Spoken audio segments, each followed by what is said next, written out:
Bem-vindos ao ponto de encontro entre a razão, o poder e a expressão humana. Ciência. Ciência que questiona.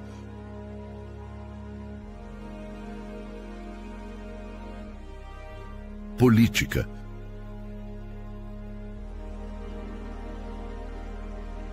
Política que impacta.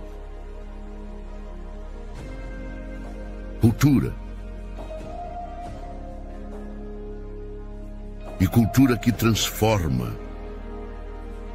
A live começa agora.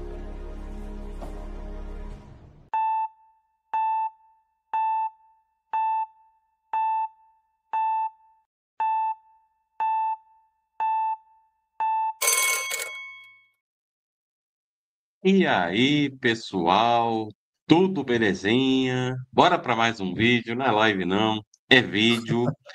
Mas hoje é um dia especial aqui para o Reflexões, que eu estou recebendo aqui o jornalista Leonardo Atucci. Uma honra, Leonardo, te receber aqui. Seja muito bem-vindo. Como é que você está? Prazer, prazer falar com você diretamente da China, Adriano. Você acompanha o seu canal, né? Na verdade, tive a alegria de te entrevistar.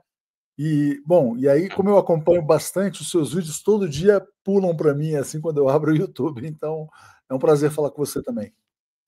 Olha, que legal. E justamente, o Leonardo citou que está na China, galera.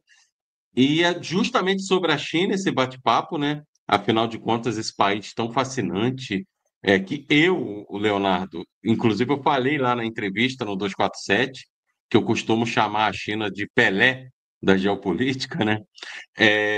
Então a gente já pode começar o bate-papo com essa questão, cara, qual o segredo do sucesso da China? Como um país feudal consegue se transformar assim em tão pouco tempo na maior potência do mundo, já prestes a passar a maior economia do mundo? Quais são os Então, segredos dessa China? para já começar polemizando, na verdade, e causando, né?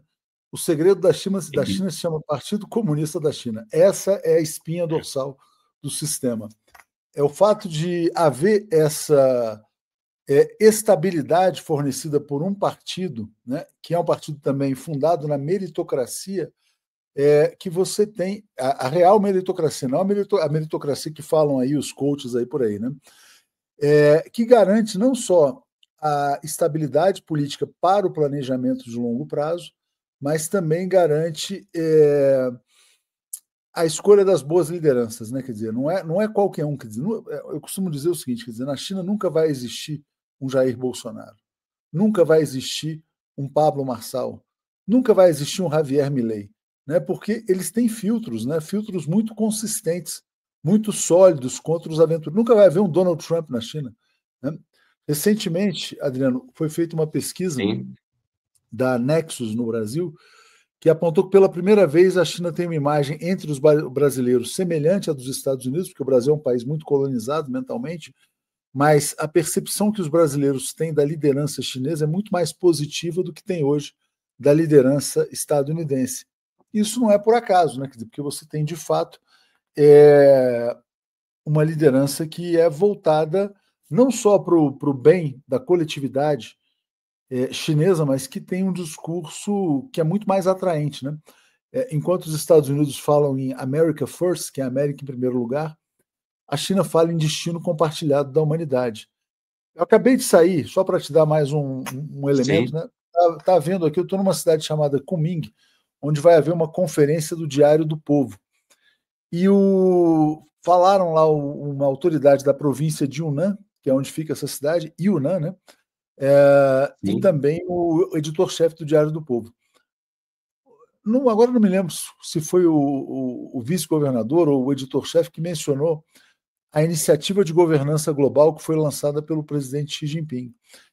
E eles colocam, quer dizer, essas ações da China como bens públicos para a humanidade. Quer dizer, então, de fato, a China é voltada, quer dizer, para, vamos dizer assim, aliás, o lema do Partido Comunista Chinês é servir ao povo, né? Mas eles também têm uma visão de construir um benefício coletivo global. Esse é o charme, na verdade, da China nos dias de hoje, né?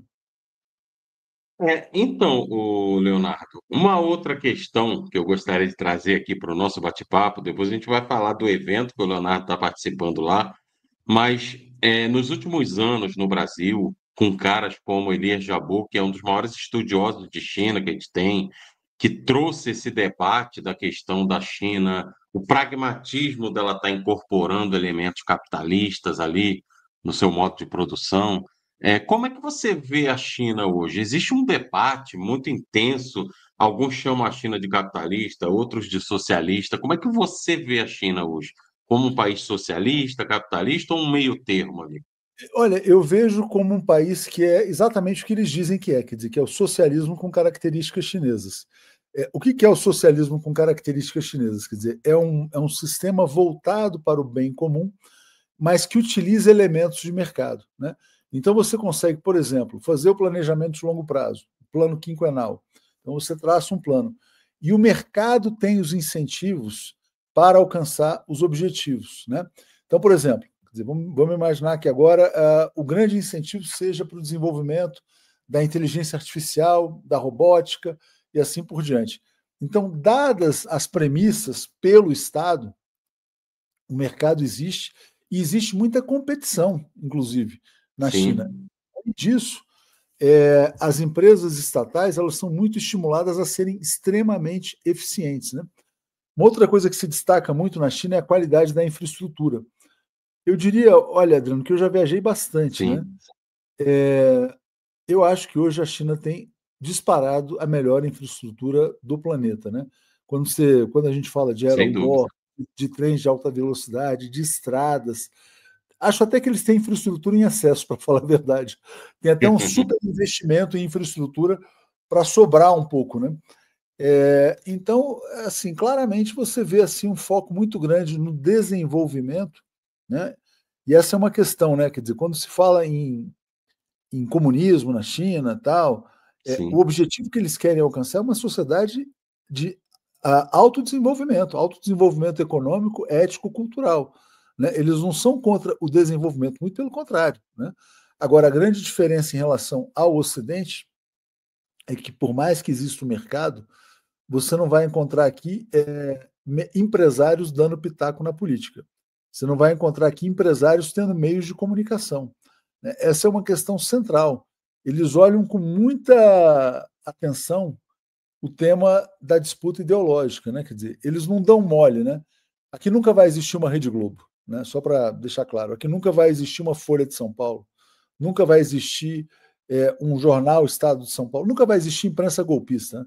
E nem vai existir imprensa privada não golpista, porque na verdade eles também olham a comunicação como uma questão pública, né? Ainda que existam alguns meios privados, são muito poucos, são quase que exceções assim para confirmar uma regra, né? Sim, sim, sem dúvida. E muitos acabam vendo isso, inclusive, como uma censura, mas que, na verdade, é um equilíbrio para manter a linha ali de crescimento do país, né? E, Leonardo, você está participando de um grande evento aí na China. Quer contar para a gente sobre o que o que Na que ver- aborda esse evento para a galera saber? Vamos lá, são dois eventos. Eu cheguei aqui na China no dia 5 de setembro, né? E eu vim para um evento da agência Xinhua, que aliás é a maior agência de notícias do mundo. As pessoas têm a mentalidade muito colonizada, né? As pessoas sempre pensam nas agências AP, Reuters, France Press, mas a Xinhua é muito maior do que todas elas, né? Então eles fizeram um fórum de mídia e think tanks do Sul Global. Essa foi a temática. Então eu tive a Sim, oportunidade de falar nesse encontro. E aí eu também tinha um convite para esse outro evento que começa agora amanhã, no dia 16, que é um outro fórum promovido pelo Diário do Povo, que também é um dos maiores jornais do mundo, se não o maior, sim. porque eu sei que é maior do que o New York Times, por exemplo, né? Olha, E o tema é sobre a integração dos meios de comunicação da Rota da Seda, do Cinturão em Rota. Então, sim. esse tem um viés assim mais voltado para a integração econômica e midiática entre esses países.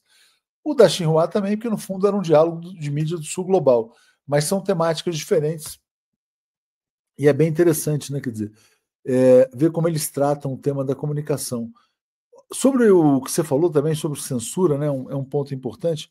Obviamente, quer Sim, dizer, que num país como a China existem temas que são sensíveis, porque a comunicação ela nunca vai ser um instrumento de desestabilização do país. A comunicação ela sempre vai estar a serviço de um mantra maior que foi lançado lá atrás pelo Deng Xiaoping, que é paz e desenvolvimento. Então, a mídia ela tem um papel social a cumprir, que é construir os sim. consensos da sociedade. Ela não existe para criar polarização, divisão, né, ódio entre as pessoas do mesmo país, muito pelo contrário. Então, ela tem uma função social. E isso faz toda a diferença. Agora, eu conheci muitos jornalistas aqui. Olha, eu vi as pessoas que gostam de fazer o seu trabalho entusiasmadas, com muito orgulho do que Olha, fazem. Eu não vi ninguém assim se sentindo oprimido, censurado. Não vi censurado, né? nada, nada, Dizem nada, muito nada. isso por aqui, né? Então, mas na verdade, assim, quer dizer, a imprensa brasileira quer ter a liberdade de fazer política no final das contas, né? De mentir para influenciar o campo da política. Então, essa é a grande questão, cara. É, aliás, a primeira visita que eu fiz à China foi no mês de março desse ano. O Sim. objetivo que eu tracei foi exatamente conhecer os meios de comunicação para tentar quebrar os meus próprios preconceitos, né?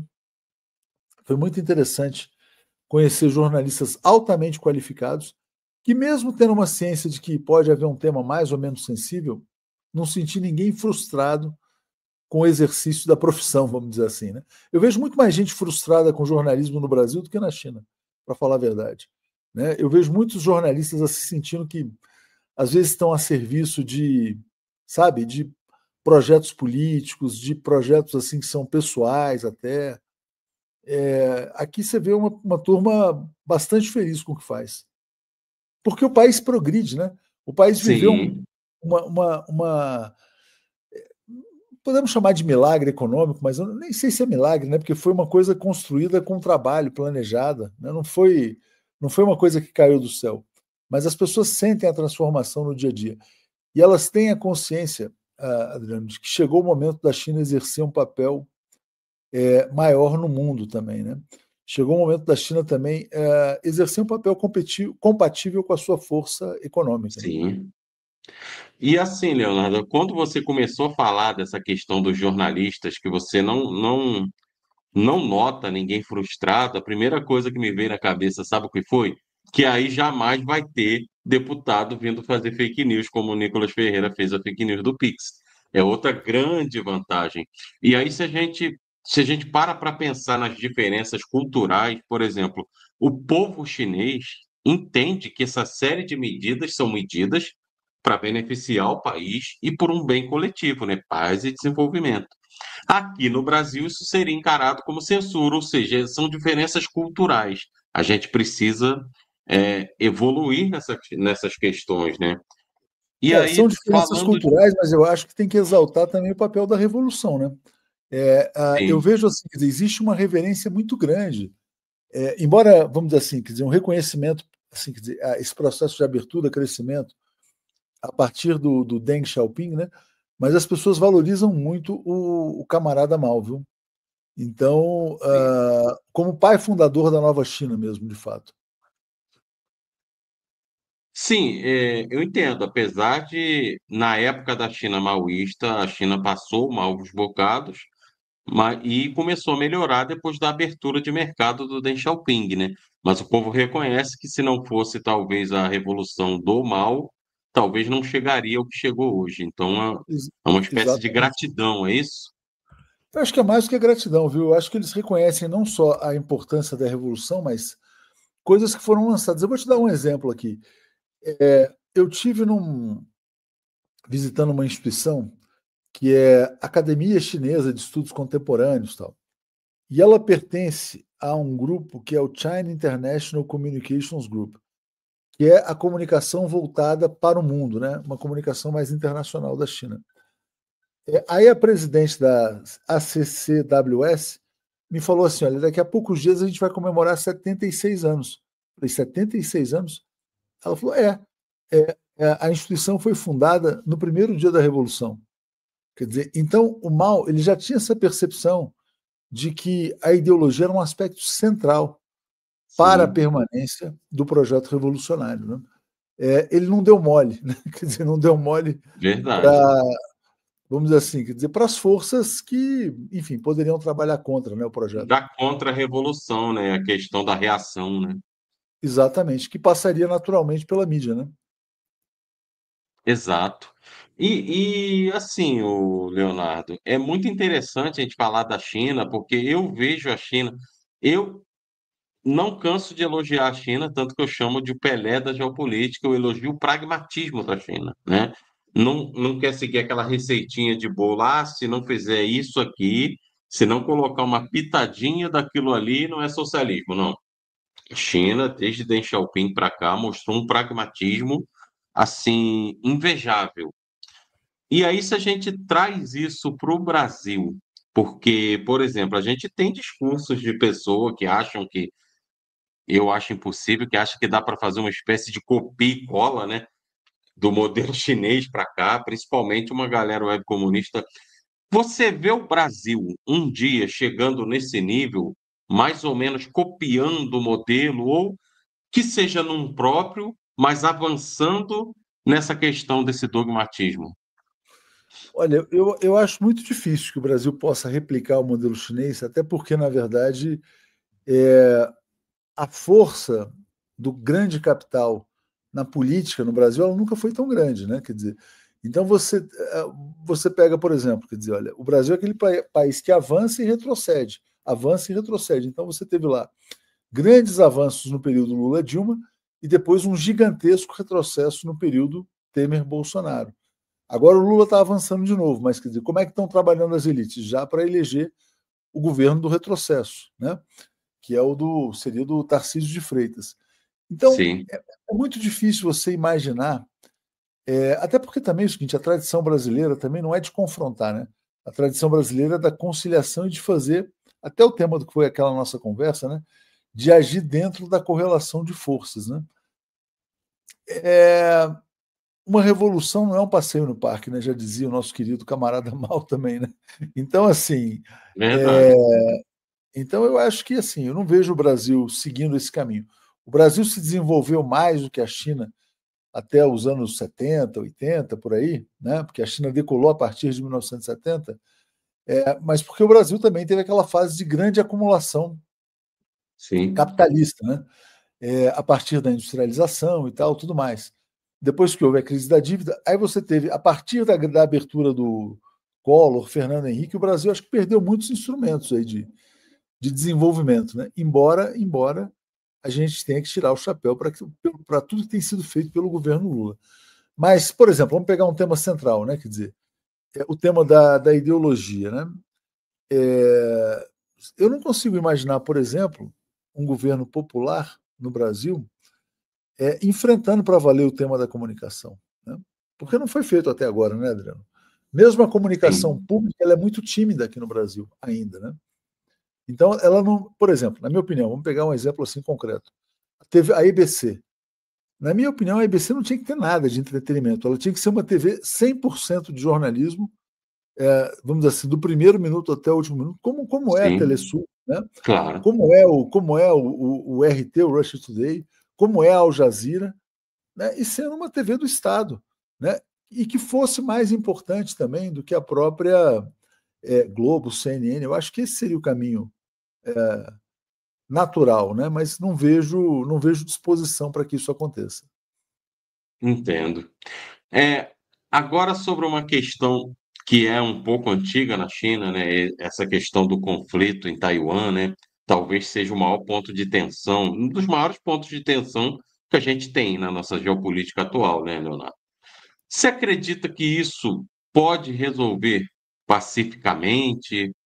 Ou essa coisa pode descambar para um conflito futuro? Porque tem essa questão, né? Taiwan é da China, mas Taiwan quer ser independente. Estados Unidos mete o bedelho, como sempre, né? E aí? Eu até tive uma conversa sobre Taiwan nessa semana, porque houve aqui uma conferência sobre o tema da paz, né? E eu fui convidado para Sim, ser um ouvinte, vamos dizer assim. E aí estava falando com o pessoal, entrei no tema de Taiwan, me falaram da complexidade, porque não é só a questão China e Estados Unidos, né? também foi uma colônia do Japão. Então, lá, Sim. exatamente por isso, quer dizer, pelo fato de já ter sido uma sociedade colonizada, você tem, na verdade, setores da classe dominante, enfim, quer dizer, que são mais voltados para um projeto independentista. Ao mesmo tempo, você também tem forças internas que desejariam uma integração total com a China, né? Porque a China é muito mais dinâmica hoje do que o polo capitalista.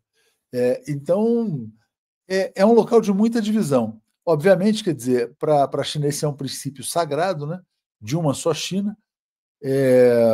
Inclusive, por exemplo, países como o Paraguai, que reconhecem Taiwan, então não tem relação com a China, quer dizer, porque assim não. Sim. Quer dizer, essa é uma questão central.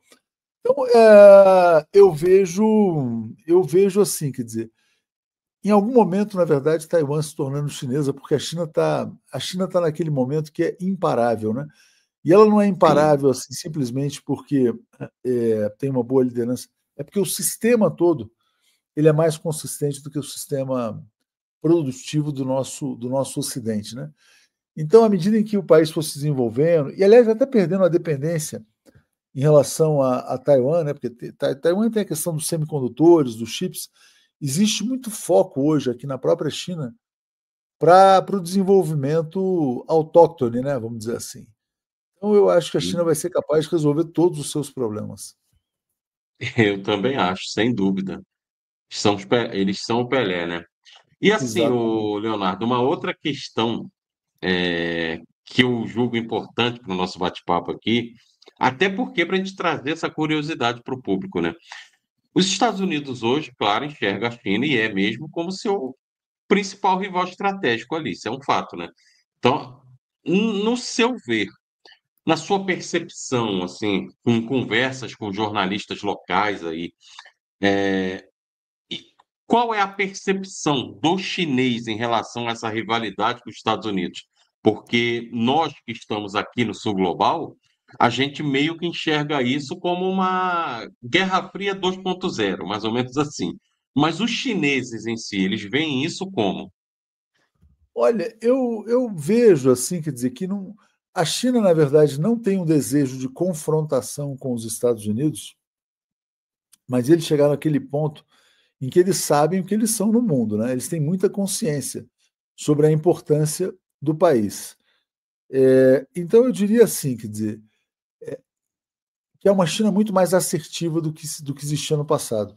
Do ponto de vista diplomático, geopolítico, e eu conheci, né, na verdade, várias autoridades diplomáticas do lado chinês, a gente percebia uma postura mais tímida até 4, 5 anos atrás.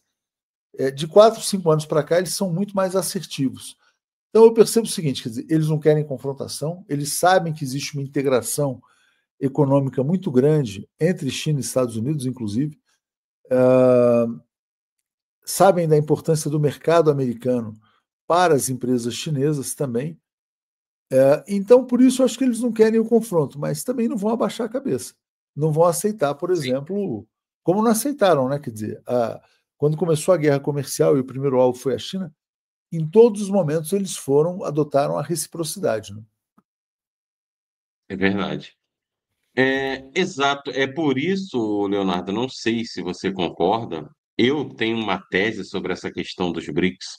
Eu vejo isso como um imperialismo de defesa, uma defesa ao imperialismo estadunidense, ou seja, por que de defesa? Porque exatamente é um tipo de imperialismo, eu sei que o conceito em si não casa, mas é um tipo de imperialismo que não quer dominar nem colonizar ninguém, quer apenas se defender do imperialismo estadunidense, que, se não fosse isso, talvez já teria dominado o mundo inteiro, meio que já dominou, mas eu vejo os BRICS num trabalho de médio a longo prazo, revertendo essa situação, inclusive da desdolarização, dessa dependência que existe do dólar na economia global, né?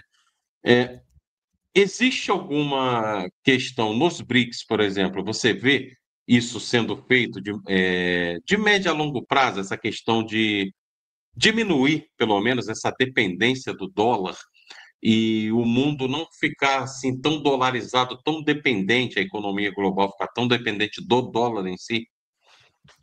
Eu vejo, assim, Adriano, isso acontecendo, mas de uma maneira não declarada. Eu não vejo isso acontecendo de uma maneira ostensiva, né? Por exemplo, o presidente Lula ele falou muito mais em desdolarização do que você escuta o presidente Xi Jinping falando. Mas, ao mesmo tempo, na prática, há muita informação, né, já sobre a China diversificando as Sim, suas reservas, ampliando o comércio em moeda local, como faz com a Rússia. A Rússia, se eu não me engano, é o maior parceiro comercial da China hoje, né, pela questão do olha, petróleo, da venda de energia. E eu acho que boa parte do comércio China-Rússia é feito em moedas locais. Talvez os Estados Unidos sejam o maior parceiro comercial, posso ter falado uma bobagem. Mas se não for os Estados Unidos, provavelmente é a Rússia. E já em moeda local. Então, eu acho que a desdolarização caminha, né? Mas eu acho que a postura da China é não radicalizar muito no discurso, né, nesse aspecto. sim, é trabalhar ali, mas sem querer confrontar ninguém. É por isso que eu digo que a China é o Pelé da geopolítica, É, né? e, Que ela e, e um outro ponto importante também, já que você tocou nessa questão de não querer confrontar, hoje mesmo a gente publicou um artigo muito legal de um analista da área de defesa da China, que eu conheci aqui também, o nome dele é Wang sim, Yiwei, né? E o artigo dele é Compreender o desfile do Dia da Vitória da China em 2025 através da filosofia do cerco defensivo de Mozi, que também alguns chamam de Motsu, né? É um filósofo chinês, né? Que sim, ele coloca, na verdade, a, a capacidade de defesa como uma capacidade. A postura da China é muito mais de dissuadir, né? De dissuadir qualquer eventual. Ela mostrou muita força nessa parada militar, exatamente para que ninguém ouse atacá-la, né? Então, essa é a finalidade. A China não é um Estado agressor, ao contrário aí da potência imperial, né? exatamente. Por isso que eu chamo de imperialismo de defesa, Exatamente. que não é questão de moralizar o debate, é questão de objetivos, né? Mas aí a questão é a seguinte: aí eu vou perguntar para você, cabe a palavra imperialismo? Exato. Quando eu falo sobre isso, alguns teóricos falam, não, Adriano, mas peraí, o conceito de imperialismo e tal. Mas a questão é que imperialismo, né, Leonardo, é fruto do capitalismo, né? E como o capitalismo ele é algo global, e qualquer país hoje que queira quebrar essa lógica, ele vai estar fadado a nadar num oceano capitalista, então ele vai ter que trabalhar dentro das lógicas capitalistas. Como, por exemplo, aí a gente trazendo para o Brasil, são críticas que fazem, eu sei que meio que não tem nada a ver, críticas que fazem ao presidente Lula e cobranças como se a gente tivesse numa lógica socialista que não estamos, né? Tipo, Exatamente. o Lula fez uma PPP, o Lula é um demônio. Não, ele fez uma PPP, gente, porque a gente está dentro de uma lógica capitalista. Então é mais ou menos isso. Os BRICS buscam uma defesa do imperialismo estadunidense. Eu vejo dessa forma. Não, exatamente. Algumas pessoas gostariam que o Lula governasse, quer dizer, como o Xi Jinping, na verdade, mas sem ter passado pelo estágio da revolução verdadeira, né? Aí é difícil, né? Exatamente, porque cobram socialismo. Quando eu digo, por exemplo, e eu repito isso em vários vídeos e lives, que se você comparar dados de antes e depois de 2003, o Brasil, você vai ver que teve uma revolução em vários índices ali de distribuição de renda, de melhora da pobreza, enfim, mas o pessoal hoje ainda meio que prega uma paralisação do governo Lula que eu não vejo essa paralisação, mas enfim. Voltando para a China, então, a gente falou da questão do povo daqui do sul global, principalmente, enxergar a China hoje como uma ditadura, como um país que censura. Então, assim, a gente do sul global costuma enxergar a China através de muitos estereótipos, né? E é bom que tenha esse intercâmbio para ir quebrando alguns mitos em relação a isso, né, Leonardo? Tabus. E o que o brasileiro ele não entende sobre a vida cotidiana e valores culturais da China, por exemplo, que você teve de percepção aí para passar por povo. Não, gente, não é censura, o povo não vê assim. Lá a cultura é diferente, o povo entende o que é o bem coletivo, né? Não, até porque você falou essa questão da base cultural chinesa, né? Quer dizer, que ela essencialmente derivada do confucionismo, né? Que tem como elemento central o tema da harmonia, né? Então, vamos olhar, quer dizer, para as sociedades aí ao redor do mundo. Não dá para dizer, né, que os Estados Unidos vivem uma situação de harmonia. A Inglaterra, o Brasil, a Argentina, né? Toda essa polarização. Então, essa ideia de servir ao povo, de buscar harmonia, de buscar uma paz, né?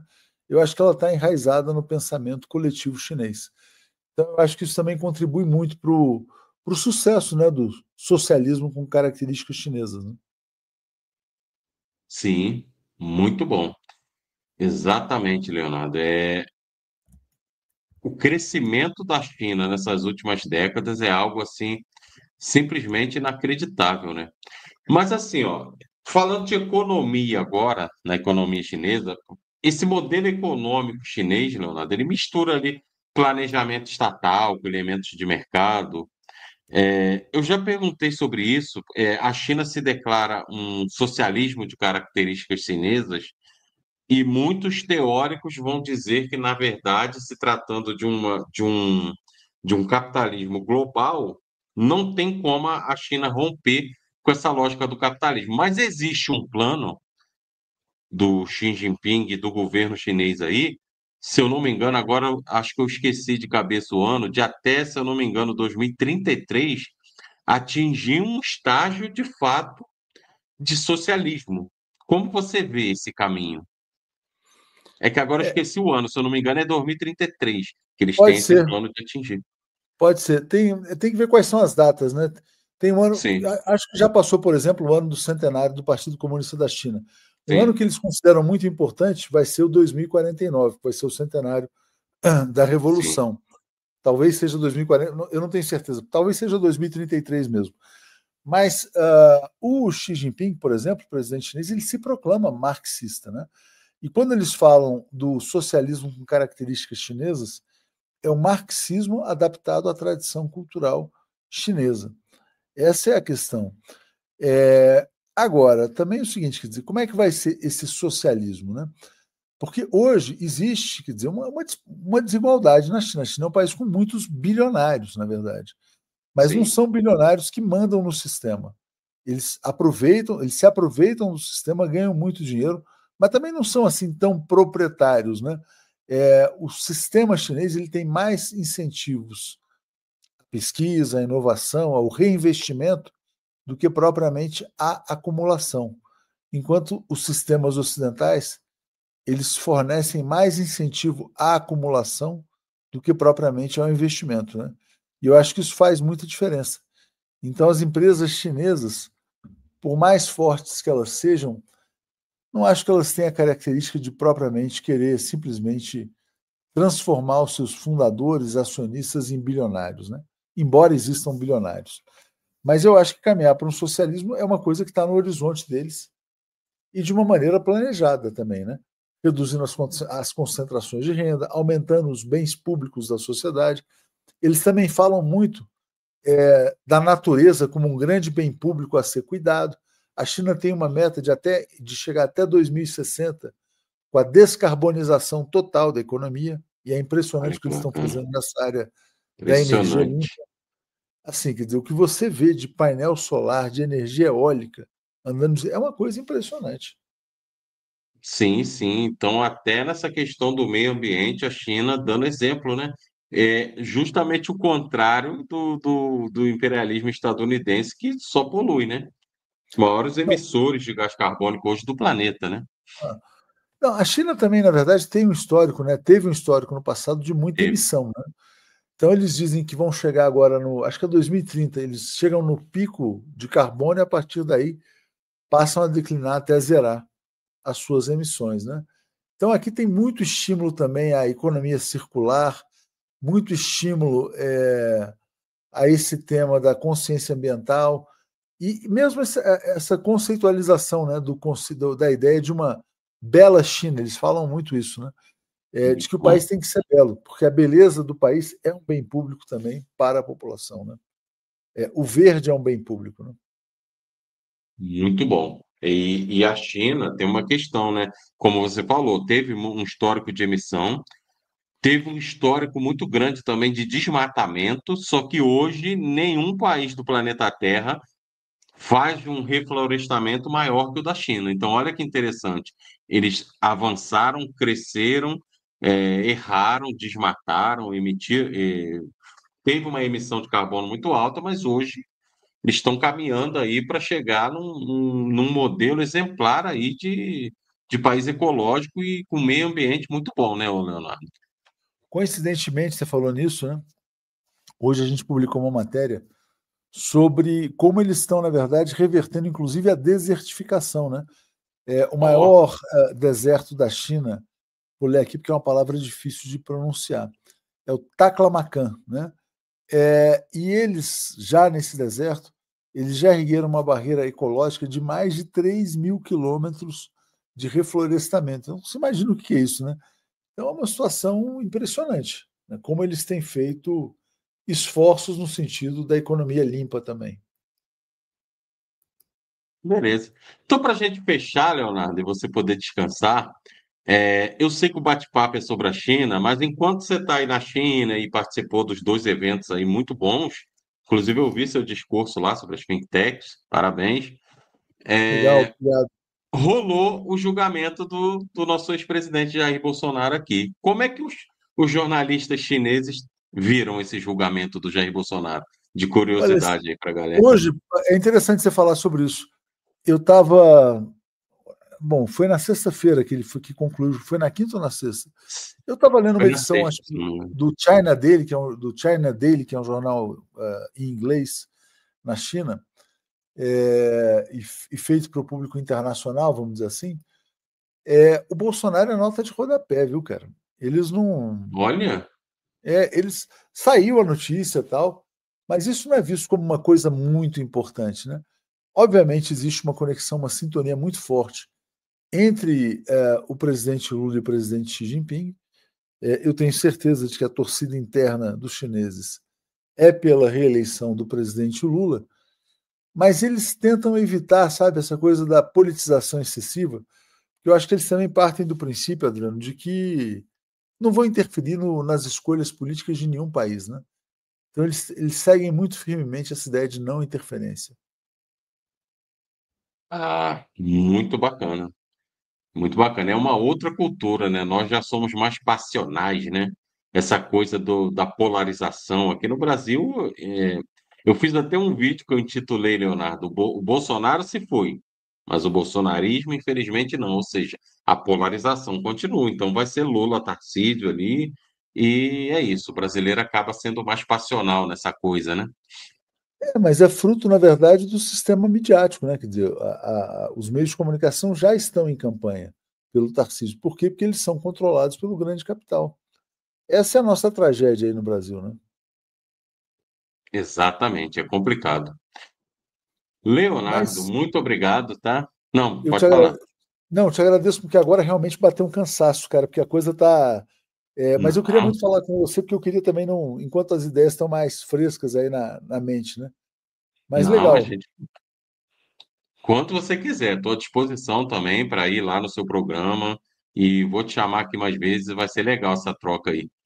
E Muito quando você obrigado, tiver cara. oportunidade, não deixe de abraçar. Quer dizer, se você um dia tiver a oportunidade de visitar a China, as pessoas têm que ver com os próprios olhos, cara, porque muda a mente das pessoas. Fala, pô, então é isso aí que é o comunismo? então eu quero. Quer dizer, se for isso, eu quero. Pois é, só vai falar, eu Mas quero.